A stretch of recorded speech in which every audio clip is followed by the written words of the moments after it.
Hello ඔන්න ඉතින් අදත් මම අරගෙන ආවා ලස්සනම nail set එකක්. ඉතින් මේ ගර්ල් මගේ ළඟට ආවේ එයාගේ බ්‍රයිඩල් එකේ nail set එක කරගන්න. ඉතින් මම decide කරා එයාගේ nail set එක gel extension වලින් කරලා French design එකක් දාලා ring finger එකට nail design එකක් කරන්න. ඉතින් සමහරක් ක්ලයන්ට්ස්ලා අපි ළඟට එනකොට එයාලට අයිඩියාස් නැහැ එයාලගේ nail set එක කොහොමද කරගන්න ඕනි කියලා. ඉතින් අපි nail technician කෙනෙක් විදිහට අපි decide කරලා එයාලට ගැලපෙන nail set එකක් කරලා දෙන්න අපිට පුළුවන් වෙන්න ඕනේ.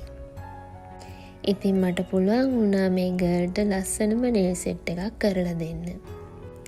එහෙනම් අපි බලමු මේ nail set එකේ final look එක කොහොමද කියලා. ඉතින් ෆයිනලි මට පුළුවන් වුණා එයාට ලස්සනම nail set එකක් කරලා දෙන්න. එහෙනම් අදට මම ගිහිල්ලා එන්නම්. තවත් මේ වගේම ලස්සන වීඩියෝ එකකින් හම්බෙමු. Thank you.